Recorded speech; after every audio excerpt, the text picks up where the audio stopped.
નારાયણાય નમો નમઃ. શ્રી હરિકૃષ્ણાય નમો નમઃ. શ્રી પૂર્ણ પુરુષોત્તમાય નમો નમઃ.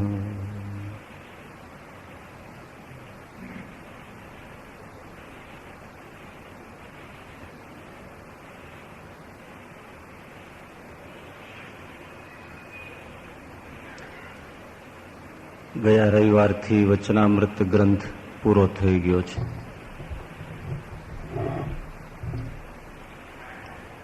વચનામૃતની હવે કથાનો પ્રારંભ એકડે એકથી કરવાનો છે.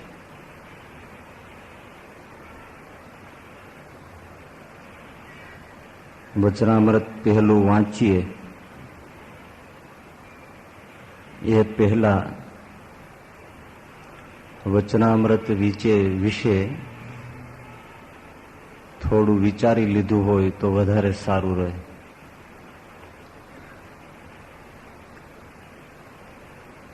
વચનામૃત શું છે એ લગભગ બધા જાણતા હોય છે, છતાં પણ કંઈક સમજવા જેવું વિચારી શકાય છે.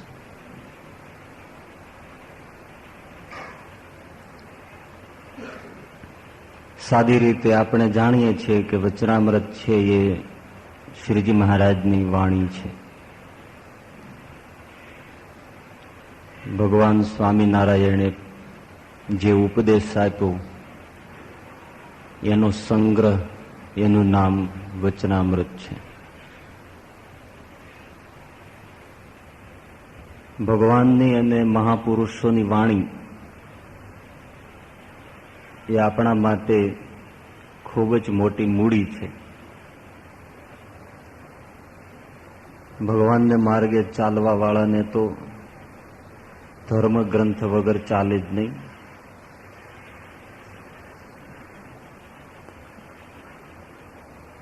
તો ભગવાનની વાણી અને સંતોની વાણી, પરમાત્માની વાણી અને સંતોની વાણી, બે પ્રકારની વાણી આપણી પાસે છે, એટલે કે આપણી સંસ્કૃતિ પાસે છે.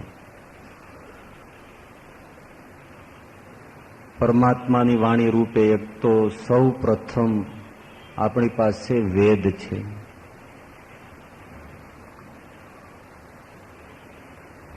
ભારતીય સંસ્કૃતિ પાસે પરમાત્માની વાણી રૂપે વેદ છે, જે પરમાત્માની સાક્ષાત વાણી છે.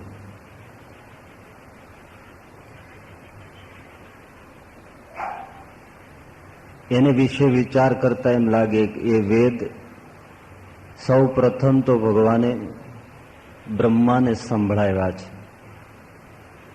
બીજા કોઈને સંભળાવ્યા નથી. વેદના પ્રથમ શ્રોતા એ બ્રહ્માજી છે. બ્રહ્માજીએ ભગવાનથી વેદ શ્રવણ કરીને ધારણ કર્યા. ધારણ કરેલી ભગવાનની વાણી બ્રહ્માજીએ ઋષિઓ પાસે પહોંચાડી અને ઋષિઓ દ્વારા પછી એ વેદ એટલે કે પરમાત્માની વાણી એ બ્રાહ્મણો પાસે આવી. ભગવાન પાસેથી બ્રહ્માજી પાસે, બ્રહ્માજી પાસેથી ઋષિઓ પાસે, ઋષિઓ પાસેથી બ્રાહ્મણો પાસે આવી. પણ બ્રાહ્મણો પછી વેદ લગભગ ત્યાં એમની પાસે અટકી ગયા. એ સ્વતંત્ર રીતે બ્રાહ્મણો પાસે જ રખાઈ ગયા. એટલે મોટે ભાગે આજે આપણે બધા હિન્દુ કહેવાઈએ છીએ, પણ કોઈને પૂછીએ કે તમે વેદને વાંચ્યા તો નથી, પણ વેદનું પુસ્તક જોયું છે? વેદ ગ્રંથનું પુસ્તક જોયું છે? એટલા પણ આપણા હિન્દુ સમાજમાં કેટલા મળે?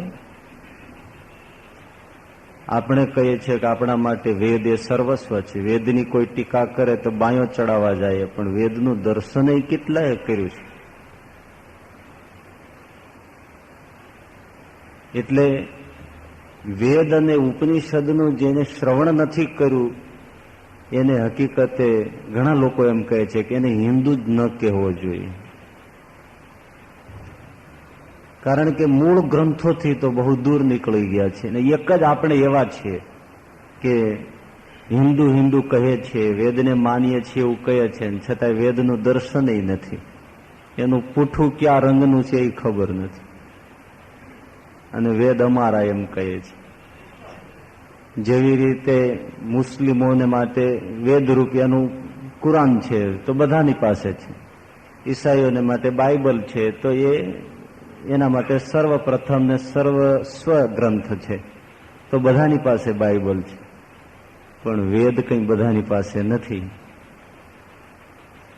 એટલે બ્રાહ્મણો પાસે આવ્યા પછી વેદ અટક્યા. એટલે ભગવાનની જે વાણી છે એને સાક્ષાત હવે તો આપણે બ્રાહ્મણો પાસેથી જે કંઈ સાંભળીએ તો બ્રાહ્મણો પછી પોતાનું શું ભેળવે છે એ કંઈ ખબર પડતી નથી, કારણ કે એવું ઘણું બધું થાય છે ને થયું છે.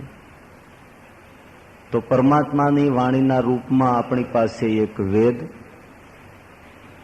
જે વેદ તો ભગવાન અવ્યક્ત રૂપે એટલે દિવ્ય રૂપે જે પોતાના દિવ્ય તખતમાં બિરાજિત છે ત્યાંથી નિઃસૃત થયેલી આ વાણી છે, એ વેદ છે. બીજી પરમાત્માની વાણી આપણી પાસે છે એ ગીતા છે, જે ભગવાને પૃથ્વી ઉપર એ પરાત્પર નારાયણે અવતાર ધારણ કર્યો અને જે એમણે ઉપદેશ અર્જુનને માધ્યમ બનાવીને કહ્યો, એનો જે સંગ્રહ થયો એનું નામ શ્રીમદ ભગવદ્ ગીતા. ગીતા ઘણી છે, એટલે આ એક ગીતા કે જે શ્રી કૃષ્ણ અર્જુનની સંવાદથી રચાયેલી છે એ શ્રીમદ ભગવદ્ ગીતા. બાકી અષ્ટાવક્ર ગીતા, અધ્યાત્મ ગીતા, પારાશર ગીતા, ઘણી ગીતા છે. શ્રીમદ ભગવદ્ ગીતા એ ભગવાનની વાણી છે. તો એ શ્રીમદ ભગવદ્ ગીતા ભગવાનની વાણી છે, તેના કેટલા શ્લોક છે એ કેટલાને ખબર હશે? આપણી બધાની કેટલી બધી ભાવના છે, તો એના કેટલા શ્લોક છે એ ખબર નથી.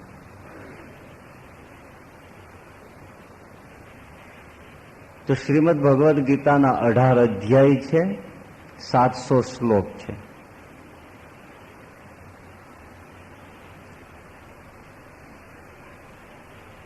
પણ સવાલ એ થાય છે કે આ શ્રીમદ ભગવદ્ ગીતા ભગવાને કોને કહી?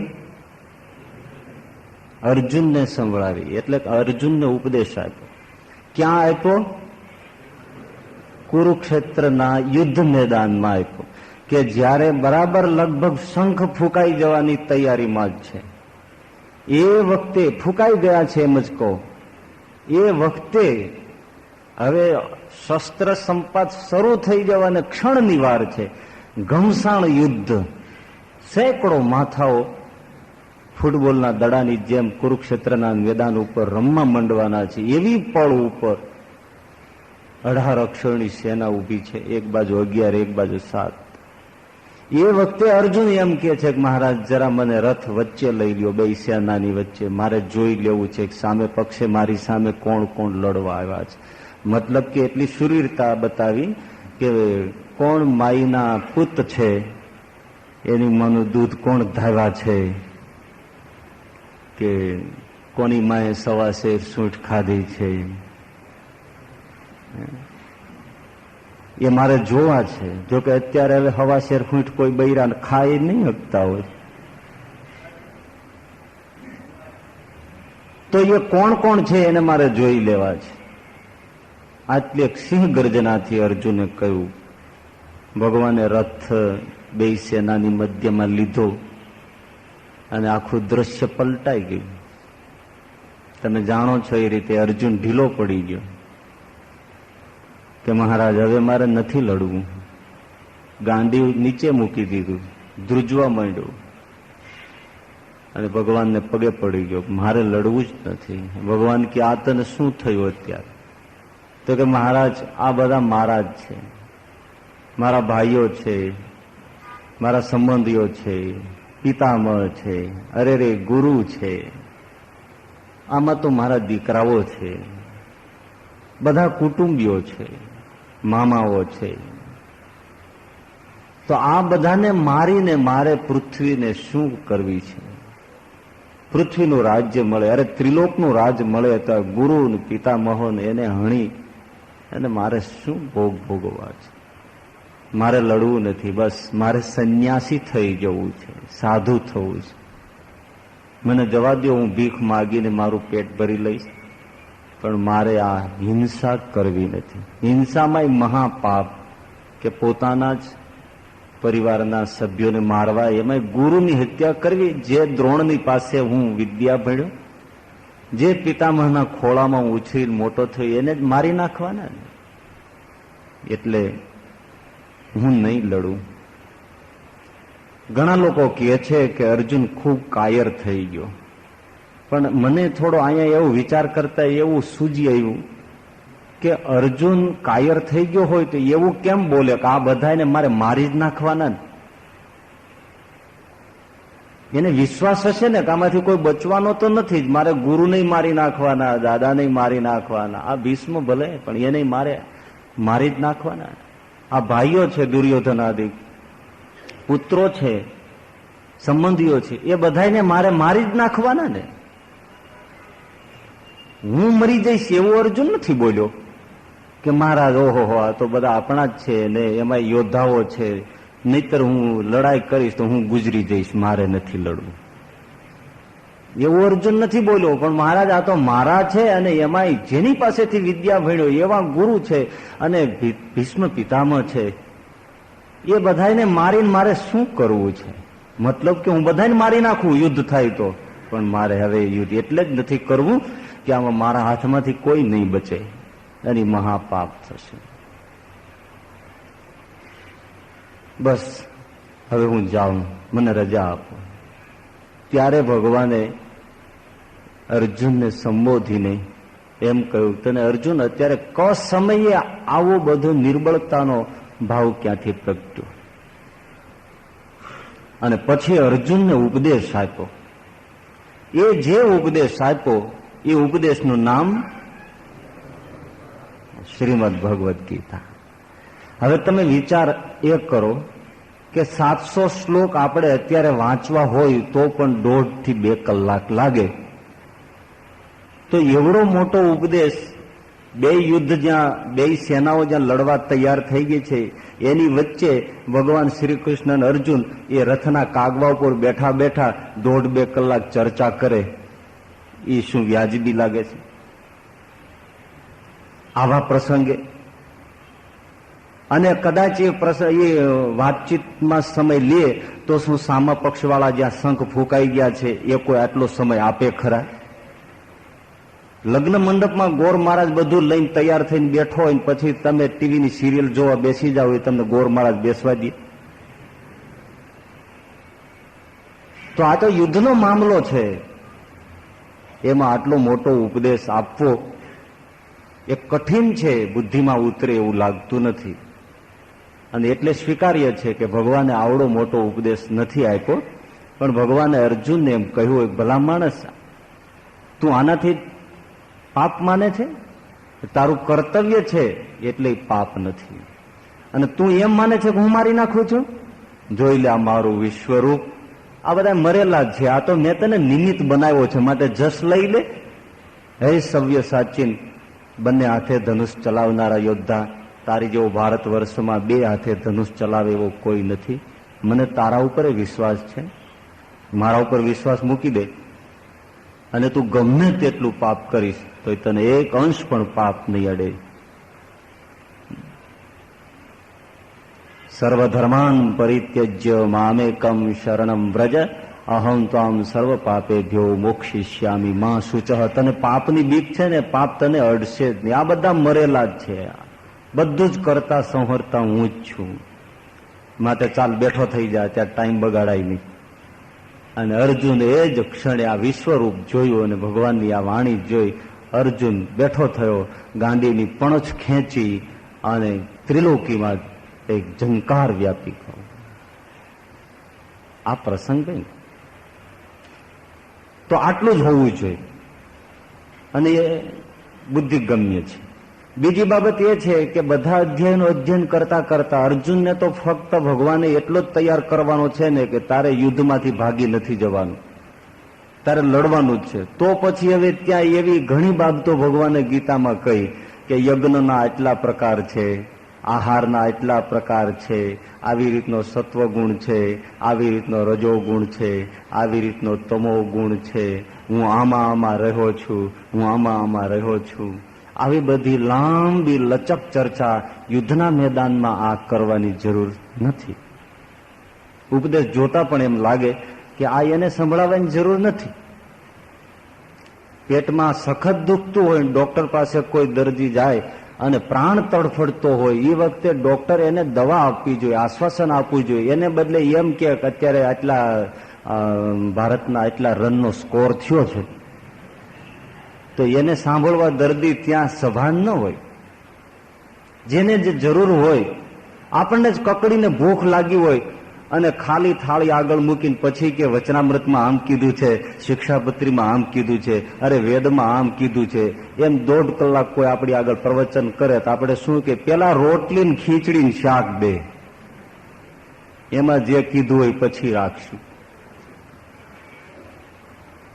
એટલે ઉપદેશને જોતા પણ લાગે કે આટલો ઉપદેશ યુદ્ધના મેદાનમાં ન કીધો હોય. આમાં નાસ્તિક થઈ જવાનો સવાલ નથી, પણ આપણી સંસ્કૃતિમાં જે શાસ્ત્રોની રચના છે એ મગજમાં હોવી જોઈએ. અને એ ઘણાને નથી સમજાતું, એટલે ક્યારેક આવા વિધાનો વાંચે તો એમ કે ફલાણા વ્યક્તિ નાસ્તિક છે અને ગીતામાં શ્રદ્ધા ક્યાં છે, ફલાણી વ્યક્તિ વેદમાં અશ્રદ્ધા કરે છે. પણ તમે શાસ્ત્રોનું આખું બધું ફોર્મ એટલે કે સ્વરૂપ જુઓ તો રચનાઓ એને મગજમાં રાખવી જોઈએ. અમુક આપણી કથાઓમાં કાગડો બોલ્યો, સિંહ બોલ્યો, એ બોલે નહીં, આજે નથી બોલતા તો તે દી ક્યાંથી બોલતા હોય? આટલા વિજ્ઞાન ભર્યા યુગમાં નથી બોલતા તો ત્યારે જ ક્યાંથી બોલતા હોય? પણ એના દ્વારા જે કહેવું છે એ સાચું છે. બાકી કાગડો બોલ્યો કે ન બોલ્યો એ સમજે, એના મામા સમજે, આપણે શું લેવા દેવા. એટલે શાસ્ત્રની રીત સમજવી પડે. તો શ્રીમદ ભગવદ્ ગીતા રૂપે આપણી પાસે પૃથ્વી ઉપર થયેલા ભગવાનની અવતારની સાક્ષાત વાણી છે, એમાં આપણે સ્વીકારીએ છીએ. પણ એ વાણીને તો વેદ વ્યાસજીએ ગીતાના રૂપમાં મૂકી છે. હા જરૂર, એમને જે કહેવું હતું, એટલે કે મતલબ કે ભગવાન શ્રી કૃષ્ણને સમાજને જે સંદેશ આપવો હતો એ તમામ સંદેશ વેદ વ્યાસજીએ એ ગીતાના રૂપમાં આ સમાજ આગળ મૂકી દીધું. રચના કોની છે? વેદ વ્યાસજીની. અર્જુન અને શ્રી કૃષ્ણજીના સંવાદ રૂપે છે. તો આ એક ભગવાનની બીજી વાણી, એક વેદ, બીજી ગીતા. ત્યાર પછી ભગવાન રામના વિશે જોઈએ તો એમની આવી સીધી વાણી કોઈ ગ્રંથમાં આપણને મળતી નથી. હા, વાલ્મીકી રામાયણ તમે લ્યો તો એમાં પણ વાલ્મીકી જે ગ્રંથ રચ્યો, પણ રામે એ સમયે જે સમયે તે સમયે શું કહ્યું એવું ને એવું એઝ ઇટ ઇઝ લખાયું હોય એવું વાલ્મીકી રામાયણમાંથી પણ ન મળે. તો તુલસીદાસજીની જે રામાયણ હોય તો ભલે રામને જે કહેવું છે એ તુલસીદાસજી જરૂર બતાવે, પણ રામ ક્યારે થયા અને તુલસીદાસજી ક્યારે થયા ફાંસલો ઘણો પડે છે. છતાં સીધી વાણી સંગ્રહિત થઈ છે એમ આપણે ન કહી શકીએ. જો કે ભલે બધા ભગવાનના અવતારોની જે તે વાણી છે, વેદ વાણી કહો તો સીધી લખાયેલી નથી, એ બ્રહ્મા દ્વારા લખાયેલી છે, બ્રહ્માએ લખી છે. એટલે વચ્ચે મીડિયા તો દરેક ગ્રંથોમાં છે. આપણે ગમે તેટલું કહીએ કે ભગવાનની સીધી વાણી છે, છતાં વચ્ચે મીડિયા તો છે જ. વેદમાં બ્રહ્માજી છે, ગીતામાં વ્યાસજી છે. તો એવી જ રીતે માનો કે તમે શિક્ષાપત્રી લેવા જાઓ તો પણ વચ્ચે સંતો ને શતાનંદ મુનિ તો છે જ. મહારાજે પોતે લખી છે એમ આપણે કહીએ છીએ, મતલબ એમણે લખાવી છે, પણ પોતે જ કલમ ઉપાડી નથી. લખાવી છે. હવે પોતે કલમ નથી ઉપાડી એવું બધા ગ્રંથોમાં છે, પણ પોતે ઉપર રહીને લખાવી છે એવી આપણી પાસે એક વિશિષ્ટતા છે. તો ગીતા જેમ વ્યાસજીએ લખી, વેદ જેમ બ્રહ્માએ વહાવ્યા, તો પછી આપણી પાસે રામ અવતારની કોઈ એવી સીધી વાણી સંગ્રહિત થયેલી ન મળી, તેમ બીજા અવતારોની તો કોઈ મળતી નથી એવી રીતે. તો પછી એક ભગવાન સ્વામિનારાયણની વાણી છે જે આજે આપણી પાસે છે, સમાજ પાસે છે, અને એ વાણીનું નામ છે વચનામૃત. જરા બોલવું, જ્યારે જ્યારે આપણે કીધું છે ને એ પ્રમાણે અસાવધાન શ્રોતાની આગળ બોલવું એ પણ એક મોટામાં મોટો દોષ હોય છે. તો એ સીધી વાણી સંગ્રહાયેલી છે, એનું નામ છે વચનામૃત છે. વચનામૃત મહારાજ બોલ્યા, વચન રૂપી અમૃત, એનું નામ જ વચનામૃત. જે વચનો બોલ્યા, વચન રૂપી જે અમૃત વહાવ્યું, એને સંતોએ લખી લીધું. એ જ સમયે લખી લીધા પછી એમણે યથા વ્યવસ્થિત કરી અને એમણે ગ્રંથબદ્ધ કર્યું. એ જે વાણીને લખી ત્યાંથી છૂટી ગયું તો ના, પછી એ જે વાણી છે એને ખુદ ભગવાને પાછું પ્રૂફ કર્યું. એ વચનામૃતને એમણે તપાસી જોયા કે તમે વ્યવસ્થિત રીતે જે મૂકવા જેવું છે એ મૂક્યું છે ને, મારી વાણીમાં ફેરફાર કરી નાખ્યો નથી ને. આવી રીતે પોતાની વાણી ભલે બીજાએ લખી અને એને ગ્રંથબદ્ધ કરી, પણ એનું પ્રૂફ રીડિંગ કર્યું હોય એવી તો આ એક જ વાણી છે કે ભગવાને પોતે એને રીડિંગ કર્યું. ના, બરાબર છે, ઓકે, આ બરાબર છે. અને એ વચનામૃતમાં જ આવે છે. મહારાજે વચનામૃતનું પુસ્તક એમની પાસે આવ્યું અને એમણે તપાસ્યું, રાજી થયા. એટલે વચનામૃતની અંદર જ પાછું એનું પ્રૂફ છે, એટલે કે સાબિતી છે. આવી આ દિવ્ય વાણી છે જે એક આ ભગવાનના અવતારની અદભુત રીતે સંગ્રહાયેલી વાણી છે. અને એ વાણી ગુજરાતીમાં છે પાછી, ન તો કોઈ સંસ્કૃતમાં છે, ન કોઈ હિન્દીમાં છે, કે ન કોઈ કાવ્યમાં છે. બિલકુલ આપણે જેમ કોઈની લેટર લખતા હોય એવી ગદ્યના રૂપમાં આપણી પાસે સીધી, સરળ, અને એમાંય કાઠિયાવાડી ભાષામાં છે. એટલે સૌથી વધારે માનનું સ્થાન એ કાઠિયાવાડી ભાષા લઈ જાય છે, જેને શ્રીજી મહારાજ 30 વર્ષ સુધી બોલતા રહ્યા છે. તો એવો આ અદભુત વચનામૃત ગ્રંથ છે. બીજું તો શ્રીજી મહારાજ બોલતા રહ્યા, સંતો લખતા રહ્યા, અને એ લખાયેલા જે વચનામૃતો છે એને આ ગ્રંથના સ્વરૂપમાં મૂકવામાં 4 સંતોનો ફાળો છે. એક મુક્તાનંદ સ્વામી, બીજા ગોપાળાનંદ સ્વામી, ત્રીજા નિત્યાનંદ સ્વામી, ચોથા શુકાનંદ સ્વામી. આ 4 સંતોનો ફાળો વચનામૃતને વચનામૃત ગ્રંથ રૂપે મૂકવામાં છે. અને 4 સંતોએ જ પુરુષાર્થ કરી અને આ વચનામૃતને નિબદ્ધ કર્યું છે. અમદાવાદ દેશમાં બ્રહ્માનંદ સ્વામીનું 5મું નામ ભાવથી મુકાય છે. આપણને ગમે, એમાં કોઈ વાંધો નથી, પણ મૂળ જે સત્સંગી જીવનમાં નોંધ ટકાયેલી છે 5મા પ્રકરણમાં, એમાં તપાસો તો એમાં જોતા પછી વચનામૃતની પાછળ જે સંસ્કૃત શ્લોકો હરિવાક્ય સુધા સિંધુના મુકાયા હોય તો એમાં જુઓ તો પહેલો શ્લોક છે, એમાં 4 જ સદગુરુની ગણના છે કે આ 4 સદગુરુઓએ આ વચનામૃતને ગ્રંથ રૂપમાં મૂક્યું છે. અમદાવાદ દેશમાંથી 5મા સદગુરુ બ્રહ્માનંદ સ્વામીનું નામ મુકાયું, પણ પછી એમણે જે વચનામૃત છાપ્યું એમાં આ ઉમેરો કર્યો, પણ પાછળ જે મૂળ શ્લોકો મૂકવાના હોય એમને સંસ્કૃતના મુકાઈ ગયા, એટલે પાછું એમનું પ્રૂફ લાગલું ખોટું પડી ગયું. કારણ કે સંસ્કૃત શ્લોકો એમને મુકાઈ ગયા, એટલે એમાં તો 4ની જ ગણના છે, 5મું થતું નહીં.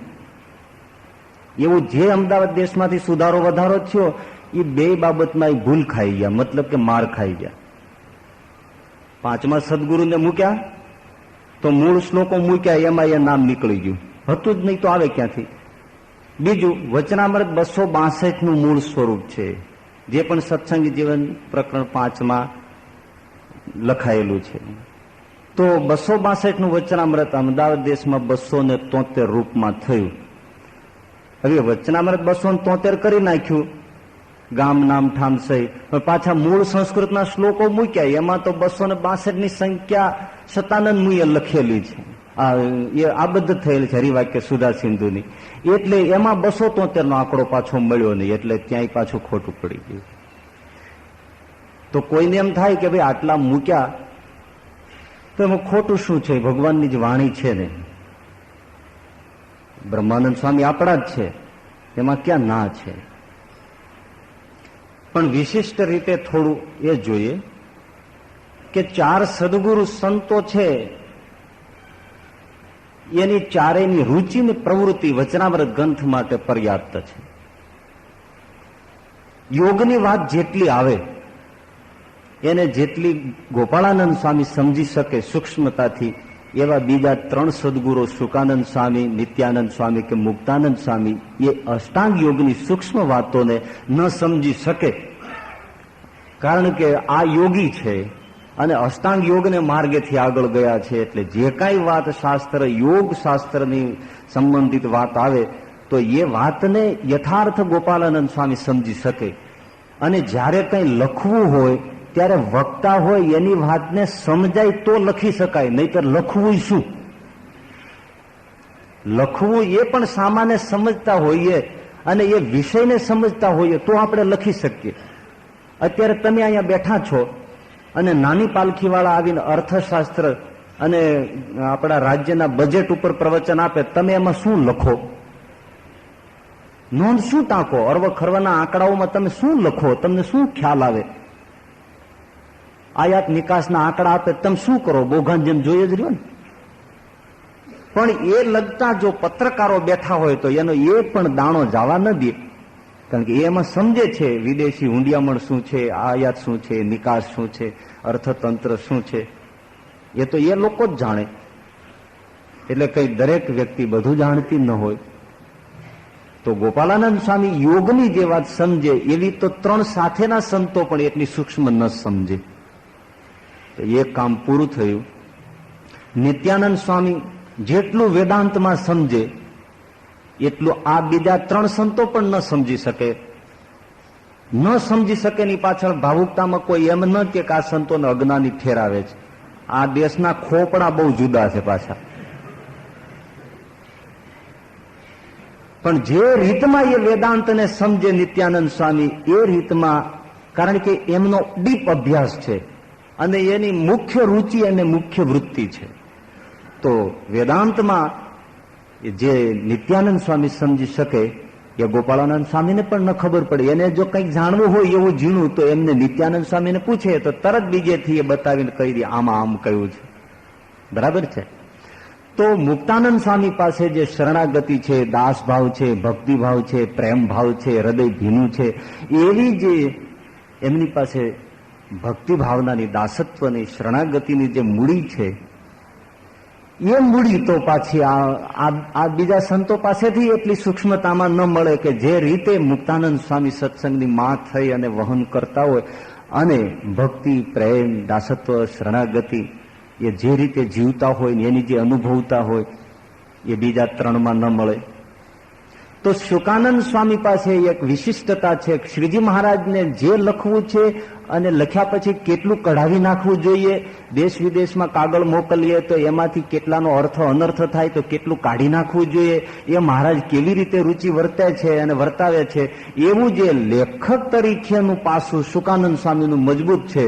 એ ઈશારો કરે ત્યાં સમજી જાય કે આટલી જ વસ્તુ લખાય, આટલી વસ્તુ કહે તોય ન લખાય. એ લેખક તરીકે સંપૂર્ણપણે કામયાબ છે.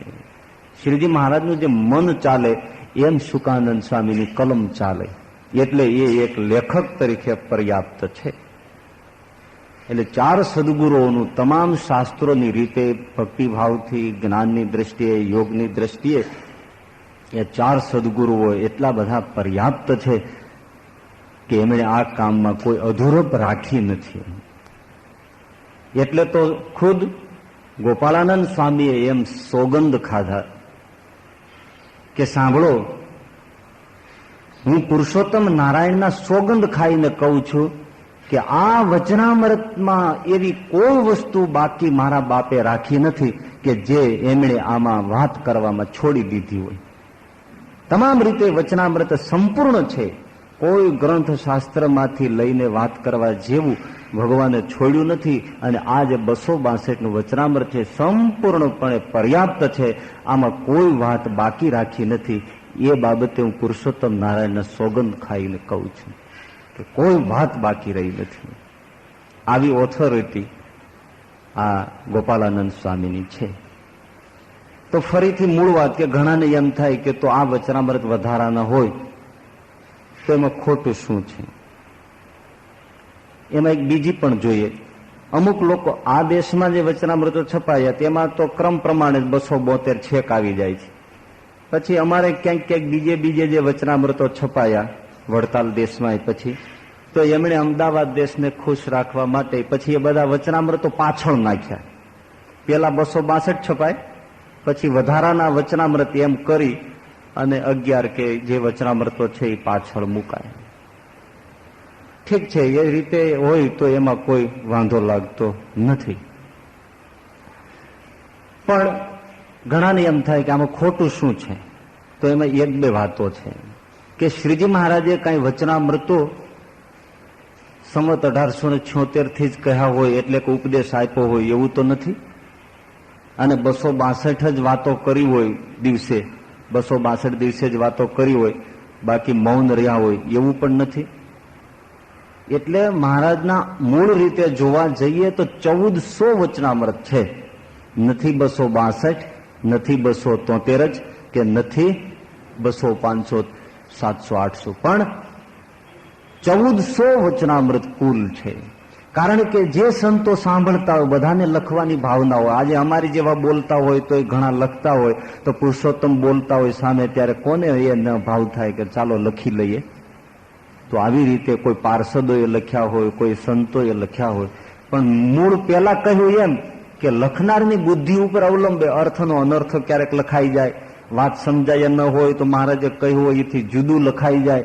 કારણ કે બધા જ એક સરખું લખી શકે એવું ન બને. અને તમને એવી ખાતરી ન થતી હોય તો કરવી. એકાદ દિવસ અમે વાતો કરતા હોય ત્યારે બધાને નોટ આપી દેવી અને બધાને લખવાનું કહેવાનું, અને પછી બધી નોટો કલેક્ટ કરી લેવાની અને પછી એને તમારે તપાસી લેવી. એટલું ઊંધું ચતું લખે કે તમે માથું ફાટી જાય કે આવું ક્યારે બોલ્યા સ્વામી, એટલું ઊંધું થાય. એટલે એ બધા વચનામૃતો તો હોય જ, પણ એમાં કોઈ એ સમયને અનુલક્ષીને વાતો થઈ હોય જે લાંબા સમય સુધી પછી જરૂર ન હોય. કોઈ વ્યક્તિ એવા આવ્યા હોય ને એને નિમિત્તે કાંઈ મહારાજે વાત કરી હોય તો એક ધર્મગ્રંથના રૂપમાં એને કંઈ બધાની સામે મૂકી શકાય એમ ન હોય. એટલે એને થોડો સુધાર વધાર કરી અને જેટલું શાસ્ત્ર દ્રષ્ટિએ જરૂર હોય એટલું વિચક્ષણતાપૂર્વક આ ચારે સદગુરુએ કામ પૂરું કરી દીધું. એટલે એના ઉપર સોગંદની મોહર મારી દેવામાં આવી. એટલે કોઈ સાર તો છૂટતો જ નથી. અને બીજી બાબત, આપણે જેમ કહ્યું કે શુકાનંદ સ્વામી જે રીત જાણી શકે લખવાની એ બીજા જાણી શકે નહીં. અને એ વાતમાં તમને વિશ્વાસ ન આવતો હોય તો 262 વચનામૃત વાંચી લ્યો અને વધારાના 11 વાંચી લ્યો. તમને તુરત જ બંનેની વાણીમાં ભેદ પડી જશે કે ના, આ જે શબ્દો લખાય છે એ અને આ જે લખાયા છે એ બંનેમાં આકાશ પાતાળનું અંતર છે. એટલે વચનામૃતની સંખ્યા 262, સર્વ રીતે સંપૂર્ણ ગ્રંથની ગોપાળાનંદ સ્વામીની મોહર, અને એકદમ સરળ ભાષા. એ સરળ ભાષા પાછી કાઠિયાવાડી ભાષા. એમાંય પાછું વિશેષ કે બ્રિટિશરોમાં જેટલા લેખકો થયા, સાહિત્યકારો થયા વિદેશમાં આજે પણ, તો હજુ એ લોકોની એક ટીકા હોય છે કે ભારતમાં કોઈ પણ પ્રસંગોને ઇતિહાસની નોંધ રૂપે પરફેક્ટ રીતે લખી લેવા એવી ભારતમાં કોઈ વિકાસ બુદ્ધિ જ નહોતી અને નથી. તો એ વખતે આપણે કહી શકીએ કે આ 200 વર્ષ પહેલા આ વચનામૃત એવો ગ્રંથ છે કે જે ભારતમાં કદાચ પહેલ થઈ હશે કે કયા દિવસે શ્રીજી મહારાજે કયા મુખારવિંદે બેઠા છે કેવા વસ્ત્રો પહેર્યા છે, કોણ મળવા આવ્યું છે, દિવસ કેટલો ચડ્યો છે, રાત છે કે દિવસ છે, અડધી રાત્રિ છે કે સવાર થયું છે, પૂછનાર કોણ છે અને સામે કોણ બેઠું છે, અને ત્યારે કયો દિવસ હતો. આટલી બધી ઐતિહાસિક રીતે નોંધ ભારત વર્ષમાં પ્રથમવાર સરળ ગુજરાતી તળપદી ભાષામાં થઈ હોય તો આ એક વચનામૃત ગ્રંથ સર્વોપરી વર્તે છે. એટલે અંગ્રેજોને પણ જૂઠા પાડે છે કે ના, આ દેશમાં પણ એવી સરસ લેખન પદ્ધતિ હતી કે જે ઐતિહાસિક નોંધ રાખી શકે છે. આવી એક સરળતાથી ભગવત વાણી આપણી સન્મુખ છે. બીજું, વચનામૃત સરળ છે, પાછો એટલો જ પાછો ગહન છે. હવે એ પાછું તમે થોડું જુઓ તો વેદ અને ઉપનિષદ જરૂર મોક્ષ માર્ગી છે, મોક્ષ પથ જનારને માટે એટલા કિંમતી છે, પણ એટલા બધા ગહન છે કે આપણને કંઈ જલ્દી સમજાય નહીં, વિદ્વાનોને સમજી શકાય, પણ આમ જનતા તો વેદ અને ઉપનિષદને શું કરે, કઈ રીતે સમજે.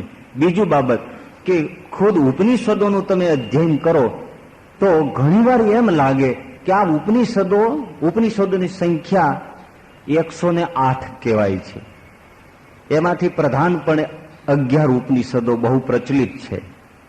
પ્રચલિત 11 અને મૂળ રીતે 108, અને 108 થી પણ વધારે છે, 200, 250, 300 પણ ઉપનિષદો કહેવાય છે.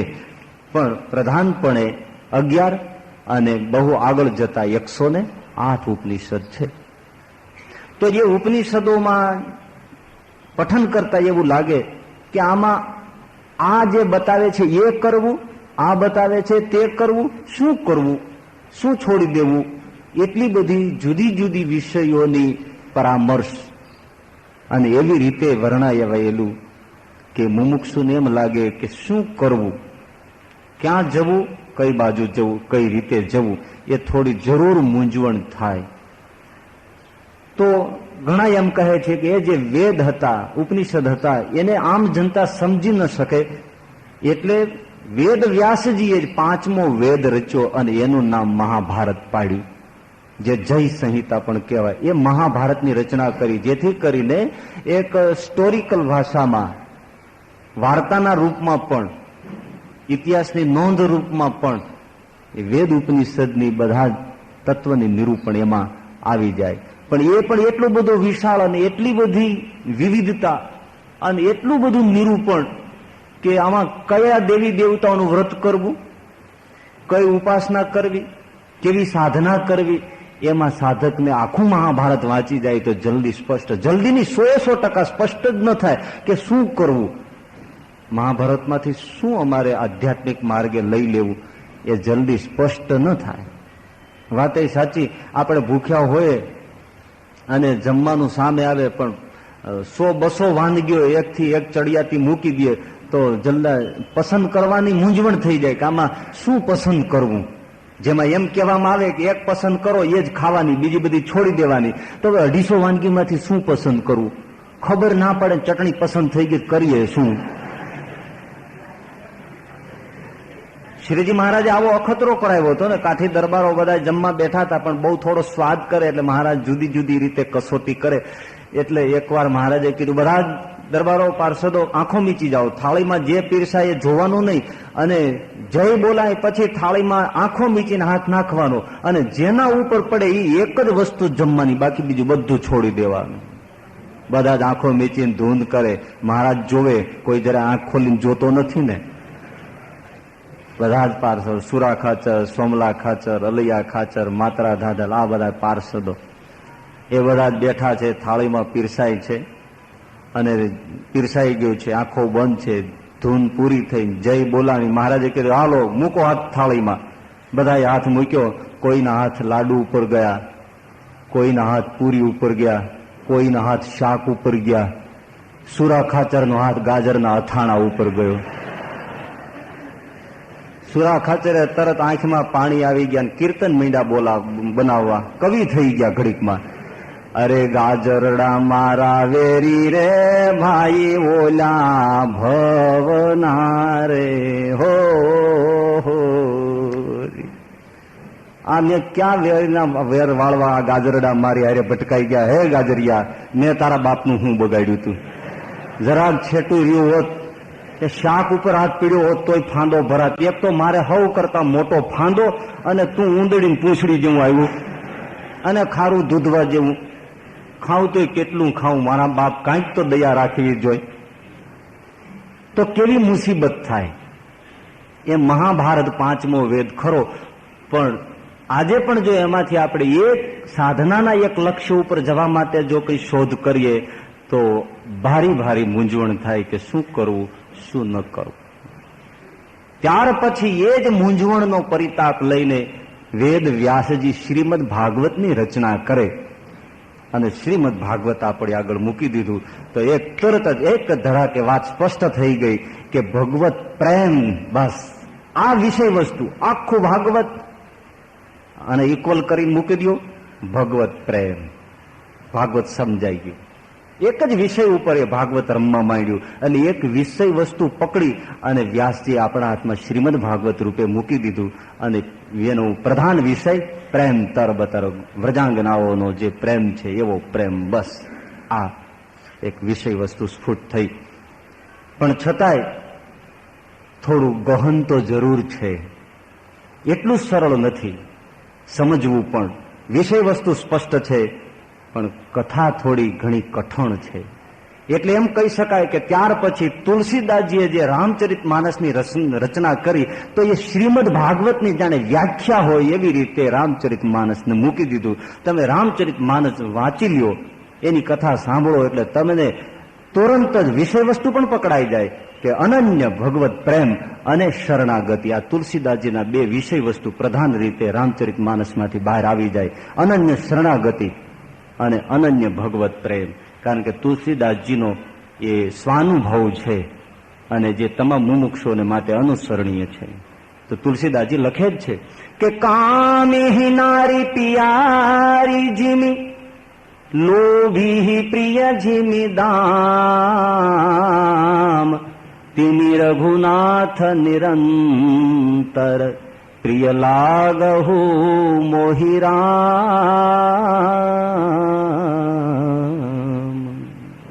કામી નારી પિયારી જીમી, લોભી પ્રિય જીમી દામ, તિમિ રઘુનાથ નિરંતર, પ્રિય લાગહુ મોહિરામ. સમજાય છે ને અર્થ?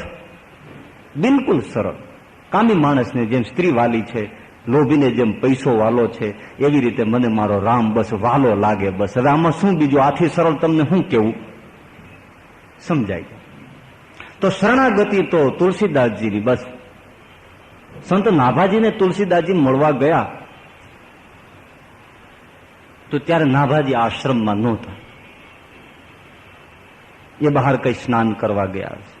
એટલે તુલસીદાસજી આશ્રમ આવીને શિષ્યને પૂછ્યું કે છે બાપજી? તો કે ના, એ તો સ્નાન માટે ગયા છે. સારું. એટલે તુલસીદાસજી ત્યાં નાભાજીની ઝૂંપડીમાં હવે ચટાઈ પાથરી હોય, કોઈને ઘેર મહેમાન થઈને ગયા હોય તો ત્યાં આપણે એની રાહ જોઈને બેસવું જ જોઈએ ને. એને બદલે તુલસીદાસજી લાંબા થઈને સૂઈ ગયા. એમાં નાભાજી થોડો સમય વ્યતીત થતા આવ્યા તો એમણે જોયું તો આ તો તુલસીદાસજી. પણ એમને ગમ્યું નહીં. ગમ્યું એ રીતમાં નહીં કે સાધુ થઈને સૂઈ જાય, કોઈને ત્યાં મળવા આવ્યા છે, વળી જ્ઞાન પીપાસા હોય, આટલી બધી મોટી વિભૂતિ હોય અને એ ઊંઘે આવી રીતે, એની તો સાવધાનતા જોઈએ. એટલે નાભાજીએ તુલસીદાસજીને થોડી ટકોર કરી. તુલસીદાસજી તો નાભાજીને માટે તુલસીદાસજી શિરમોર હતા, પણ છતાંય તુલસીદાસજીને નાભાજી એમ કહ્યું કે મહારાજ, હું તમને શું કહું, સાધુ હોય સંત હોય એ તો જાગે અને તમે સુવો. ત્યારે તુલસીદાસજી બેઠા નથી, આ સૂતા સૂતા બોલ્યા કે નાભાજી સાંભળો, જાગે જ્ઞાનીઓ, જાગે તપસ્વીઓ, જાગે ધ્યાનીઓ, જેને અખંડ અષ્ટાંગ યોગ કરવા છે એવા યોગીઓ જાગે, ધ્યાનીઓ જાગે, તપીઓ જાગે, વૈરાગીઓ જાગે. પણ હું તો રામનો શરણાગત છું. હું સૂઈ જાઉં, મારો રામ જાગે, હું પોઢી જાઉં અને એ જાગે. જેને કંઈક લૂંટાવાની ભય હોય એ જાગે, જ્ઞાનીને જ્ઞાન લૂંટાવાનો ભય હોય તો એ જાગ્યા કરે, ધ્યાનીને ધ્યાન તૂટવાનો ભય હોય તો એ જાગે, તપસ્વીને તપ તૂટવાનો ભય હોય તો એ જાગૃત રહે, યોગીને ક્યાંક પ્રાણ વિચલિત થઈ જાય તો એની ચિંતા હોય તો યોગી જાગે. આ તો હું રામનો શરણાગત બિલાડીના બચ્ચા જેવો છું, હું આરામ કરું મારો રામ જાગે. આવી શરણાગતિ તુલસીદાસજીની, એટલે તમારે રામચરિત માનસમાંથી તરત નીકળી આવે.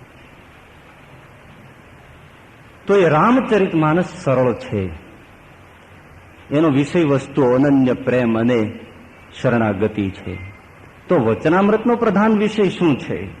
એક વિષય વસ્તુ તો હોવું જોઈએ ને, જેમ અથા તો બ્રહ્મ જિજ્ઞાસા, તો વચનામૃતનું પ્રધાન વિષય વસ્તુ શું છે? અને એ મને ખાતરી છે કે તમને સત્સંગીઓને પૂછીએ તો એ કાંકડી તુંબડીમાં કાંકરા ખખડે એમ ઠન ઠન થાય, પણ કાંઈ ખબર ન હોય કે વચનામૃતનો મૂળ વિષય વસ્તુ શું છે. કઠણ છે, પણ સરળ રીતે વચનામૃતનો મૂળ વિષય છે પરાત્પર પરબ્રહ્મને પ્રત્યક્ષ ભાવે રસબસ થઈને ઉપાસી લેવા. આ વચનામૃતનો મૂળ વિષય છે. પરાત્પર પરબ્રહ્મને પ્રત્યક્ષ ભાવે રસબસ થઈને ઉપાસી લેવા, એની સાથે રસબસ થઈ ગયો. બસ આટલામાં બધું આવી ગયું. એક તો પરાત્પર નારાયણ એટલે પરબ્રહ્મ જે છે, પર તત્વ છે, એનું નિરૂપણ આવ્યું. પ્રત્યક્ષ ભાવે ઉપાસી લેવા એટલે એકદમ સાકાર ભાવે અને ભક્તિ ભાવથી ભગવાનને સન્મુખ બેસીને ઉપાસી લેવા. એક્ય માનુષ સ્વરૂપ અને દિવ્ય સ્વરૂપ બંનેની એકતા અને રસબસ પ્રેમ ભાવથી ઉપાસી લેવા, પ્રત્યક્ષ ભાવે ઉપાસી લેવા. આમાં બધા જ વિષય વસ્તુઓનો સાર આવી ગયો. પરબ્રહ્મ પરમાત્મા છે, એને પ્રત્યક્ષ ભાવે રસબસ થઈને ઉપાસી લેવા.